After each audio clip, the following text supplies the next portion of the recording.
Powered by Riverside I FM. get that.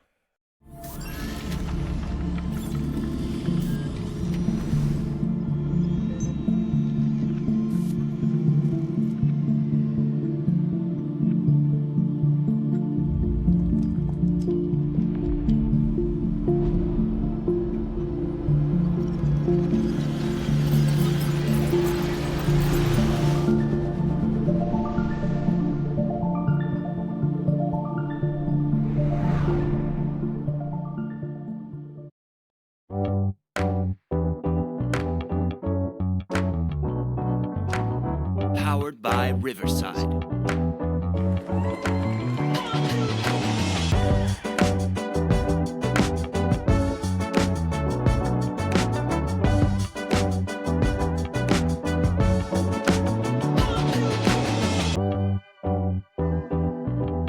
What's up, UP Nation? The Minnesota Timberwolves defeat the Dallas Mavericks 105-100.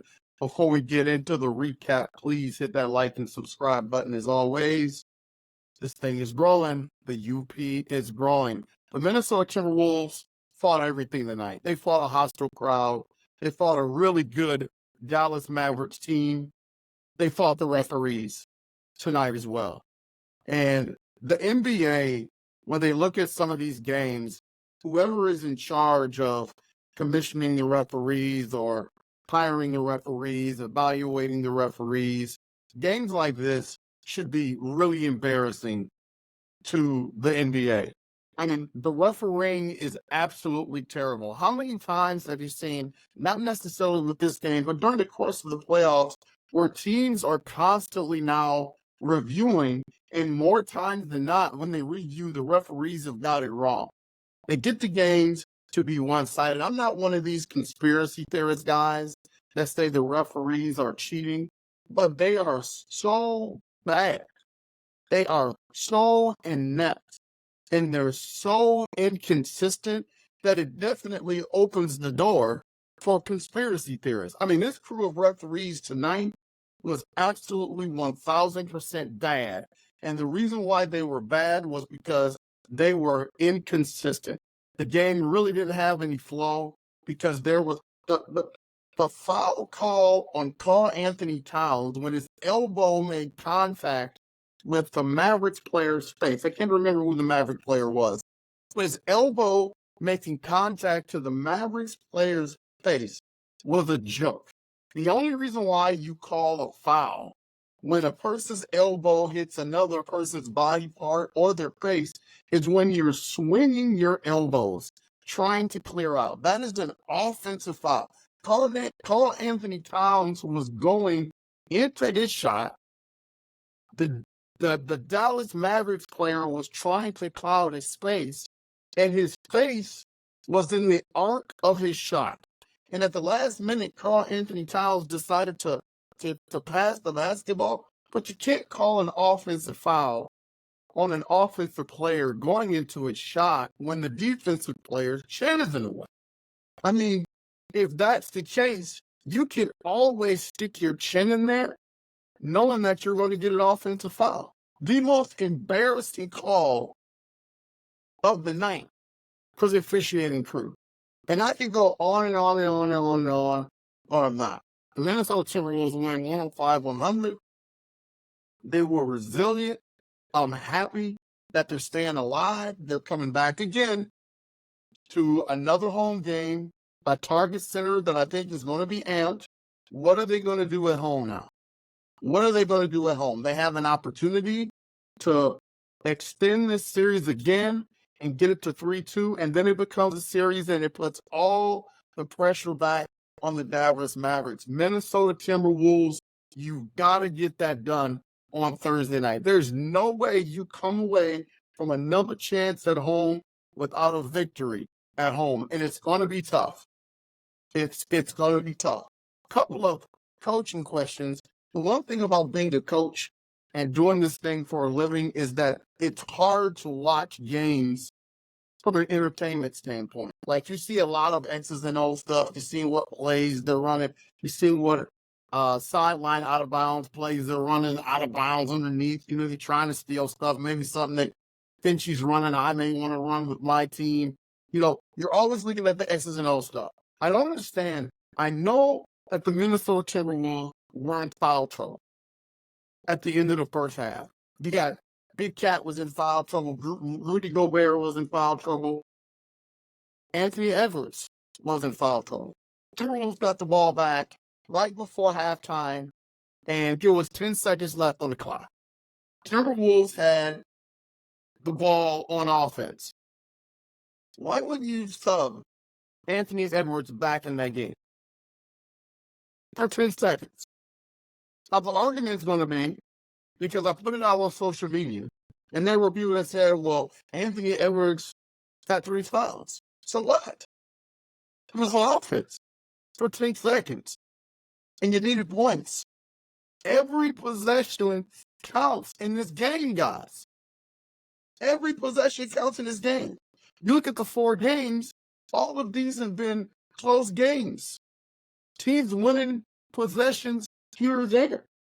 When you have the opportunity to go up at halftime, you take it. You sub in arguably your best player so he can hit that shot before halftime.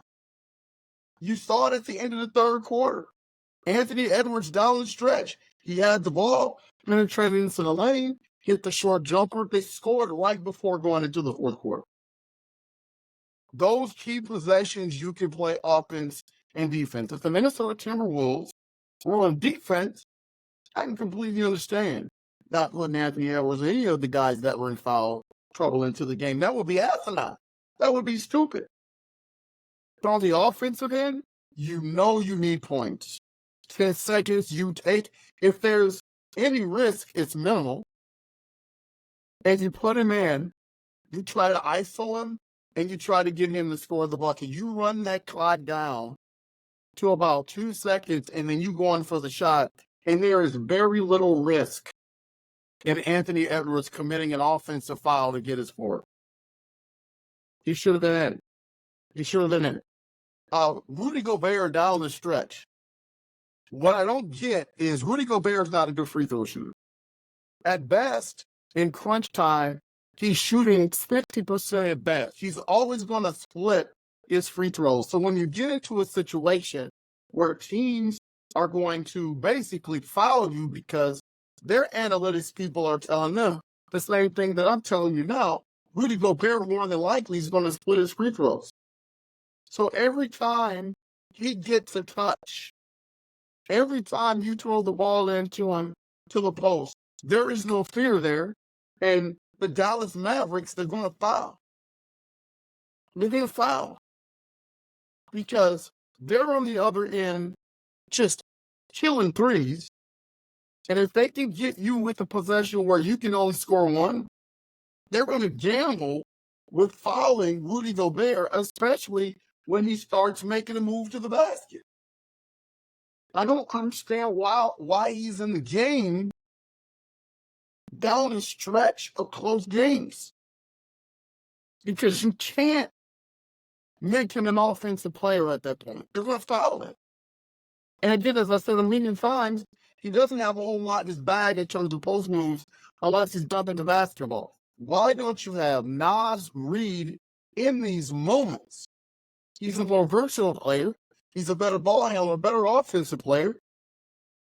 And just looking at the playoffs, I know Rudy Gobert was Defensive Player of the Year, but just looking at playoffs, he hasn't been a worse defender than Rudy Gobert. Just some coaching decisions just some question marks that I had tonight. But I'm happy that the Minnesota Timberwolves won this game. I'm happy that they're still alive. I'm not trying to throw water on the fire. Just some things that I just had questions about from coach to coach, from Jones to Finchie. Like these are moments where you got to earn your paycheck. You're making millions of dollars. Like these are basic basketball one-on-one things. Anthony Edwards dang near had a triple-double tonight. Fantastic game for Ant. 29 points, 10 rebounds, 9 assists. played a stellar game, really picked his spots. I thought he was really aggressive shooting the ball. I think my only critique is he makes moves to the basket, and again, he thinks too much about how to finish. You got to just play. You got to just play. One subject that I have a whole lot to talk about, and I'm not going to do it on this pod. This pod deserves just a whole pod on its own about this subject. Everybody has been on Karl Anthony Towns. Karl Anthony Towns has had a tough 48 hours. He's had a tough 48 hours. And he responded tonight. Had some dumb fouls. Wasn't foul trouble the majority of the night. But he's finished with 25, 5, and 1. And hit some big shots down the stretch. Now, for those of you, especially in the national media, and some of his harshest critics, that same energy that you had with Karl Anthony Towns when he wasn't playing bad, you got to have that same energy and give him his flowers when he plays good. See, I've always been on this stance with Karl Anthony Towns. I don't expect much. And I don't understand why people expect what this guy has shown you he's not for the last couple of years. He's not going to be an offensive, consistent player in the playoffs. He played a great game tonight. There is no way and no guarantee that anything is etched in stone that he is going to be the same offensive player on Thursday night. If you're waiting for that and expecting that, you're a fool. That's just not what he does. He may come out and score 25, 30 points. He has the ability. I just don't expect that from him. I expect it from Anthony Edwards. I expect Anthony Edwards to have a great offensive game on Thursday. I don't expect that from Karl Anthony Towns. Why would you? Mike Conley tonight was the savvy veteran, 14.7 assists, 3 rebounds. I mean, he did some big shots, really controlled things out there. A prototypical coach on the floor. Main things go tonight. I'm going to tell you what, man, my hat's off to the Dallas Mavericks. Because even though they got a lot of help tonight, the Dallas Mavericks are putting together a really, really good series. I don't think they are an elite team. I think the Minnesota Timberwolves throughout this series, coaching staff, they made a lot of mistakes. If for some reason, and I'm thinking positively right now, if the Denver Nuggets, not the Denver Nuggets, if the Dallas Mavericks makes it to the NBA Finals, watch what the Boston Celtics do to them. The Boston Celtics have scores everywhere, and they can defend. Just watch and see what they do if Dallas is fortunate enough to get there. But the Minnesota Timberwolves are still alive. I thought their defense was much better tonight. They got stops when they needed to get stops. There was a time there where they couldn't get any stops. And I'm screaming at the TV, you got to get a stop now. You got to get a stop now. And they finally got one.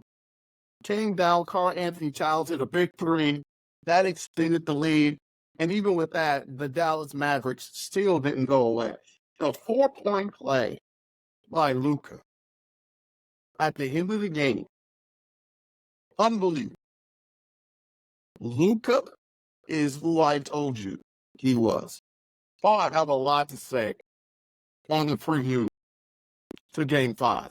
Lot to say on the preview to Game 5. I'm going to save it for that pod. I have a lot to say about Karl Anthony Towns. I'm going to save it for that pod. Lots of things to talk about.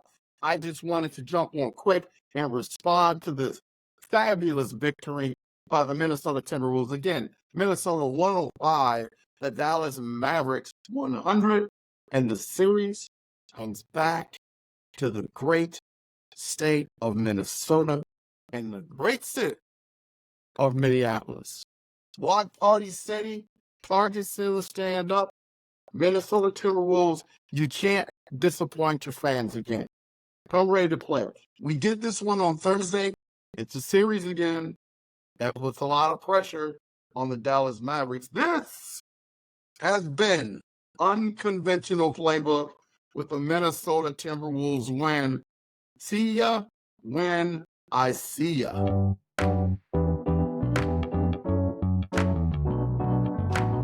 Powered by Riverside.